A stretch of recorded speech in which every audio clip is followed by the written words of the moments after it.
May 19th, 1928. It was just 3 months when Speedway was brought over to England from Australia. And there was two promoters. That was Fred Mockford and Cecil Smith. They went ahead and they brought the Speedway bikes to the Crystal Palace. Even though I didn't know these early day Speedway riders, they died before I was born. But to me, they were early day gladiators.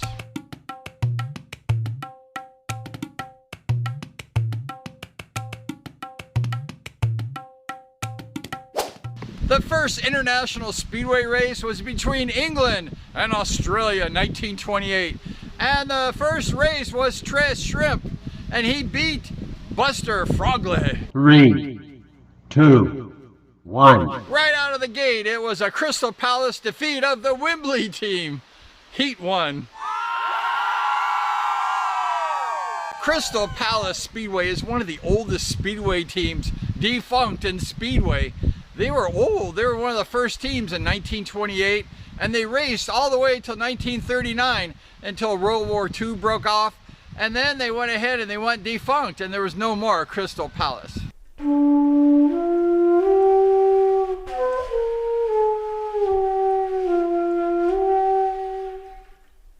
The name of the team was the Crystal Palace Glazers. They were the Glazers.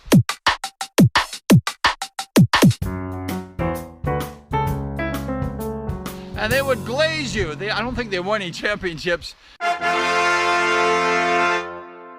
They raced in some Division II heats, and they were just a good, solid team. They had some good riders. And Crystal Palace, they packed those stands with the people. The last speedway race at the Crystal Palace was in 1940, during the war. They had a race during World War II.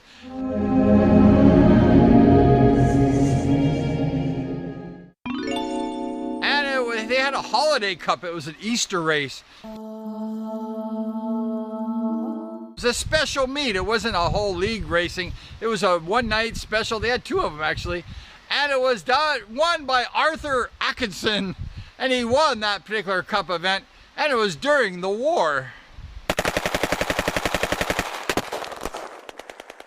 When the spectators were coming in the turnstiles, they were given a flyer. And it said that if there was a bombs by the German, they flew those airplanes and bombed the stadium, that they could go ahead and they had bomb shelters under the stadium. And it said that if you lived 5 minutes or less from the stadium, you have to go home and walk home. And they went ahead prepared to be bombed during the World War II. They had the speedway race and they had the bomb shelters down below the stands.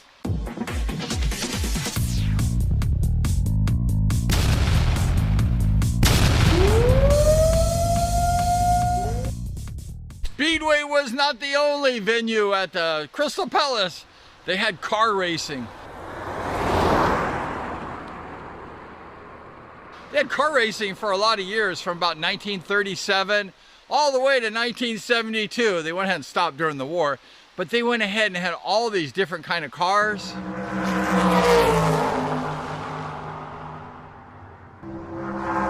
It was a racetrack for cars. More than it was a speedway track, actually. Like I mentioned, Speedway stopped when World War II broke out, and that stadium just kind of stayed put for a lot of years. And it was made out of wood, and it got old, and got dilapidated, and eventually they had to tear that old wood out, and they had to tear that stadium out. They didn't sell the stadium grounds like other venues have, but they went ahead and built a new stadium. And this time it was like an Olympic sports running track stadium. Back several years ago, I was there at the Crystal Palace. I toured that whole facility, and it was beautiful. That thing is gorgeous. It has racquetball courts in there, has all these basketball courts, and has that running field. It's a complete Olympic training facility. And the Crystal Palace is renovated. It's very beautiful when I was there. One of the cool historical facts about the Crystal Palace is that there was an old Speedway rider when Speedway first started in 1928. It was a female rider, and she was a hot shoe. Her name was Faye Taylor, and Faye Taylor could surely burn that track up. The Star newspaper, they supported these match races. They were sponsored, I guess it Star's a newspaper. One of the Speedway riders, Roger Frogley, he raced for the Crystal Palace. He was in a lot of those match races. I would like to be in those too, because the winner, they won 100 pounds. Back in those days, 100 pounds was a lot of money, probably like 1,000 or 2,000 pounds today. And the loser got 25 pounds. Many good racers raced for the Crystal Palace, including the 1939 captain, and that was Keith Harvey.